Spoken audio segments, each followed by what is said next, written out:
You are about to see a Fix It Friday video where an person with very little technical skill or knowledge would attempt to fix something. This is not a how-to video and is likely to be factually incorrect and at times possibly dangerous. Please don't copy Kip and see this video for limited entertainment purposes only. Roll titles!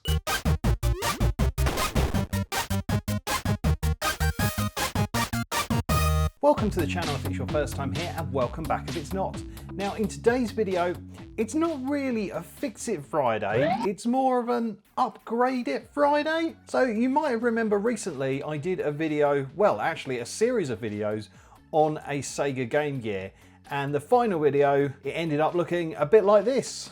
And it's absolutely awesome. It's got an upgraded screen, it's got the new case, it's got stereo sound, and I was really happy with it. But there were a few little niggly jobs left to do to make it absolutely spot on and perfect.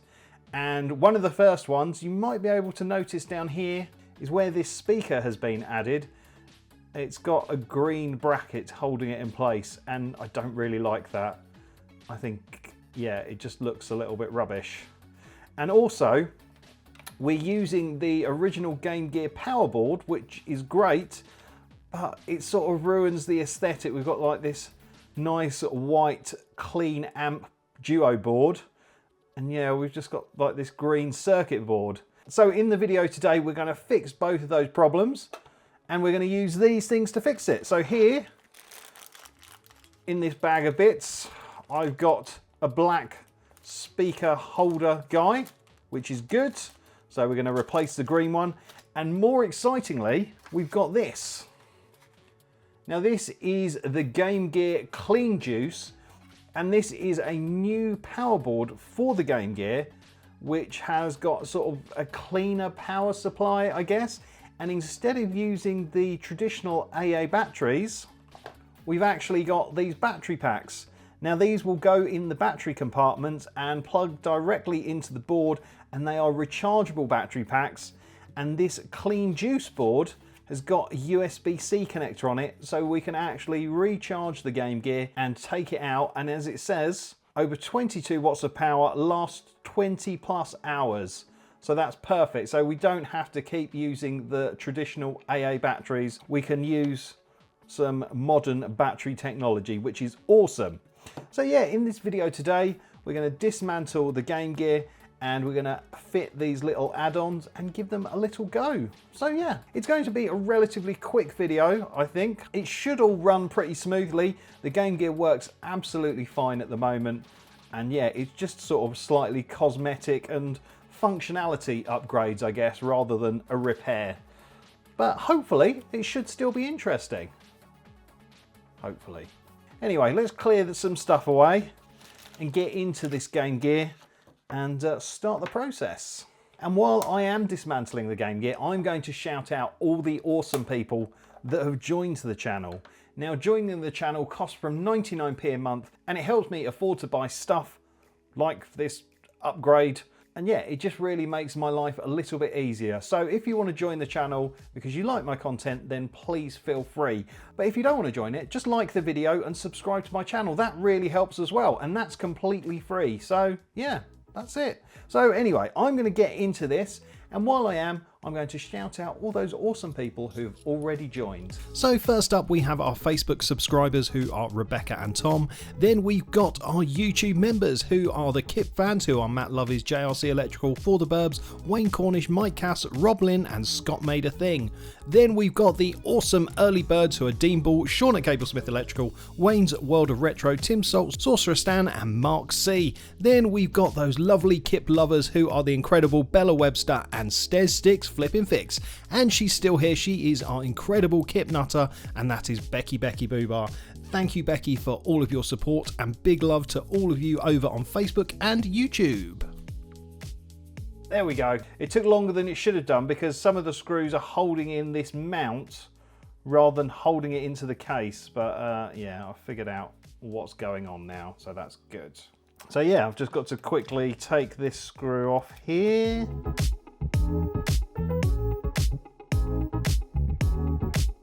the annoying thing about this shell kit from RetroSix's is that the screws aren't magnetic. So it actually makes a real difference and it is a bit annoying. But we move.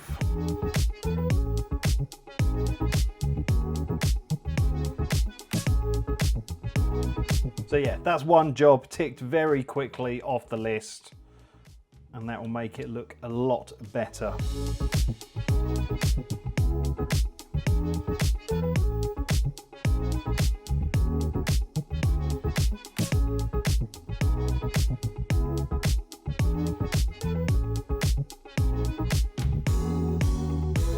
And yeah, I know it's just a silly difference, but I just think it looks so much better with the black holder there. So now we've got to look at this side and take off this board, and we've also got to take, I think, the springs out of the battery compartments because we don't need those. Now, because I knew I was going to do this mod, I didn't actually put this back on properly, so yeah, we can actually dispose of that. Right, so we get 2 battery packs with the kit. Now it's important that they go in the right sides, and you might be able to spot the difference, and the difference is the length of the cable. So obviously this guy has got to be cabled to here, and this guy has got to be cabled from there and go round the bottom of the case.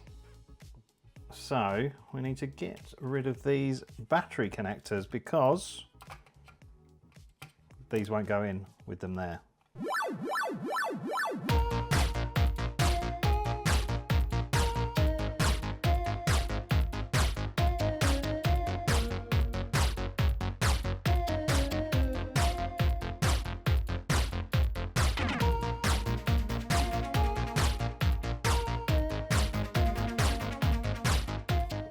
It's quite a fiddly job to show on camera.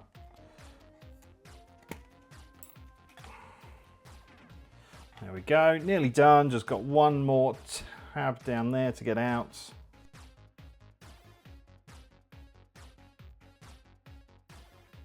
Cool. Right. So I guess that one goes something like that. And this one, let's say this connector goes through the hole up in this corner. So feed the cable through, push the battery in place, there we go. Cool. Now the only problem is the battery's in place. It's hard to get to the screw holes in the corner down here. Okay. We'll figure that out. Let's get the clean juice out and have a look at it.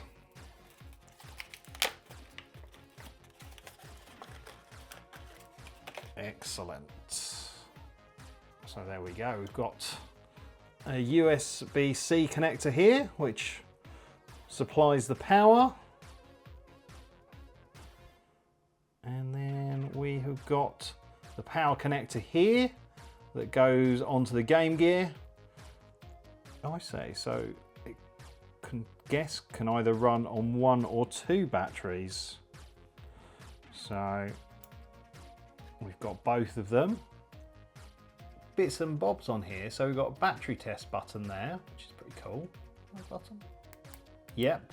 Okay, so this gives us a clearer look. So you can turn the 34 volts on and off. You can turn the VREF bypass on or off. And you can change an on delay. And also you can adjust 4.5 to 5.5 here. I'm going to leave this just as is. But yeah, you can actually get a better view of the board. And I think we've got some status LEDs on here, which is really handy. I like that.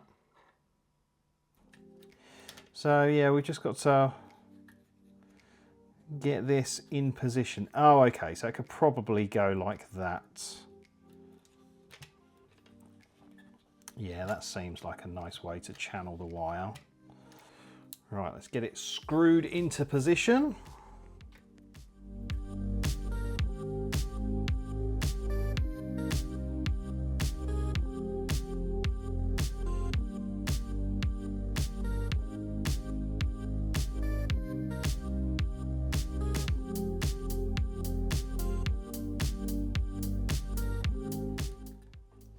Right, I'll tell you what.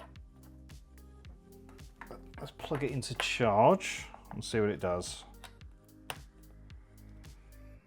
There we go. So I'm going to let this charge up for a little bit and then we'll get it back together and just test that it works. And I'm also going to ponder these cable routes as well because, I don't know, it'd be nice to go around there. Yeah, okay, well, yeah, back in a mo. Right, I've got it roughly back together to test. I've not put the screws in. Let's put a game in. Also, annoyingly, I think I've got a bit of dust behind the screen when I took the board out, which is very annoying. So, yes, I'll have to go back and fix that. Let's turn it on and have some clean juice power. Oh. That's weird.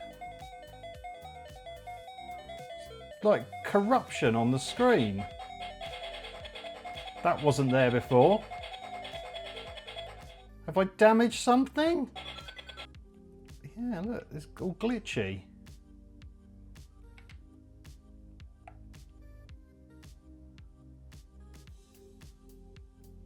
That's not right. Okay. That's not good. Okay, well, let's undo a bit of what we've done. I've got the original board here.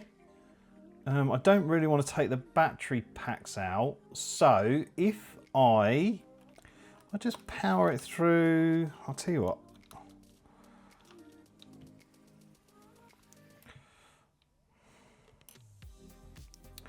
It's going to be a bit of a pain to test. If I put the game in, roughly,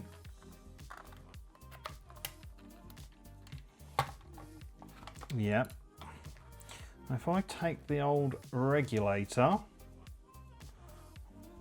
and plug it in, I'll have to do this sort of hands off, I guess, because I don't want to get like, I want to be shorting stuff out. So do that. Right, so we're powered by the original regulator.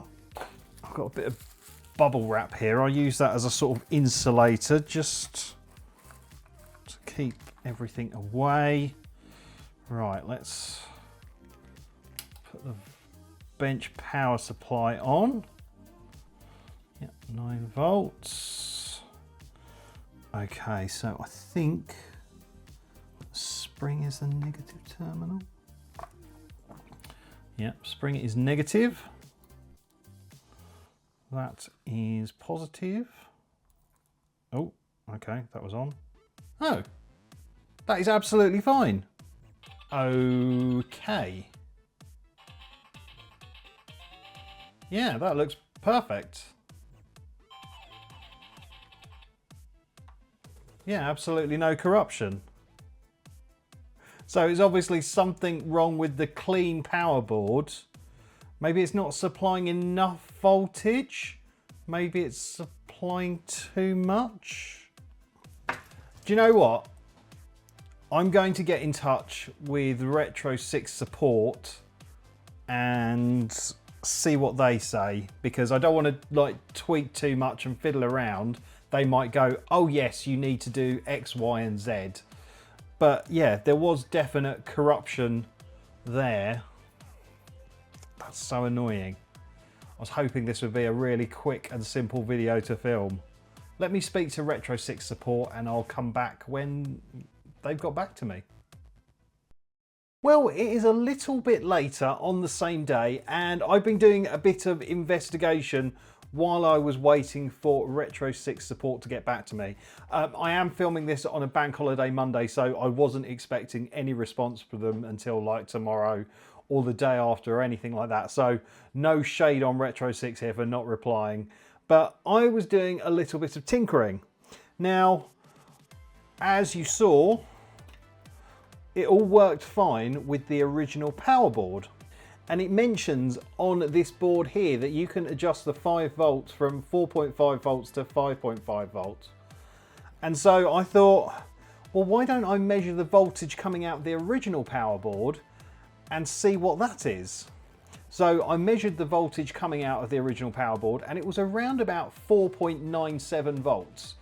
So by twisting this one here anti-clockwise to reduce the voltage, and I reduced the voltage to like 4.98 volts or something, and yeah, it actually made the graphical glitching worse.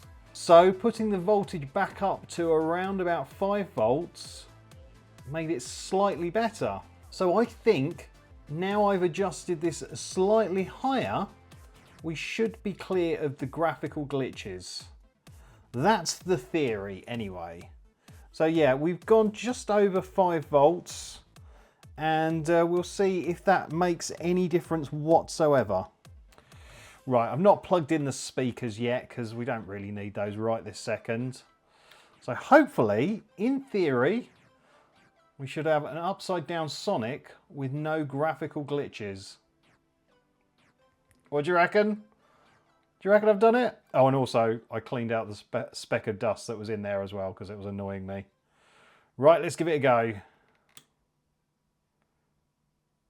Oh, that looks better. Yes, I think we've got it. I think we've absolutely nailed it. Yes. That looks better. Oh man, that's perfect. Absolutely spot on. So it just needed a small amount of adjustment. I know it's got the adjustment on the board, but I think maybe if there was some sort of instruction with it or something that says if you're using a screen mod or similar, you might need to adjust the voltage. And I suppose this video might actually help someone in a similar position to me.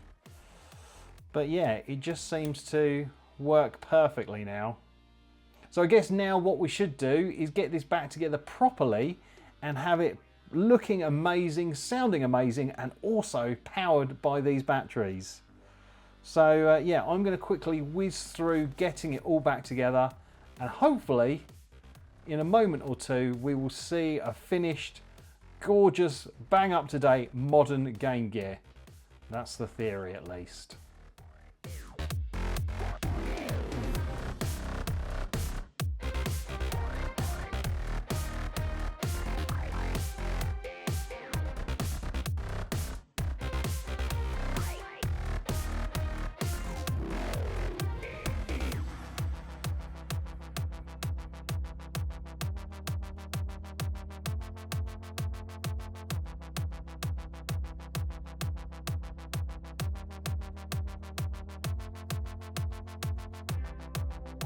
Okay, so it took a little while. It took a little while longer than I expected, but we worked it out. It's absolutely fine. We understand it now. It needed a bit more voltage, and it worked perfectly. So there we go. That is the end of this project. It's all done. It's all finished. It's all working. And I'm so happy about it. It's looking amazing. And yeah, just having the sort of facility to plug in a USB-C charger, just like that. Doink. Perfect. So I can actually see me using this now just to play some cool retro games on. I mean, it would be cool to maybe get like an EverDrive cartridge or something like that. But just to be able to pick it up and play and not have to worry about carrying around extra AA batteries or having some sort of power supply. It just looks awesome. It really does, and it works beautifully. And also on the back here we've got these white boards that are matching rather than having the white one here and the green one here. So yeah, that is it. This is done. We've got a very awesome looking Game Gear that should stand the test of time and is a bit more functional in the modern age with USB-C charging. Amazing. Well, there we go. I really hope you've enjoyed this video. If you have, make sure you give it a like and subscribe to the channel. I don't know if I'm going to be doing any more Game Gear stuff very soon, but you might just enjoy the rest of my output on here. So yeah, I don't think I've got anything else to say, so thank you so much for watching. Don't forget to like and subscribe, but for now, it's game over.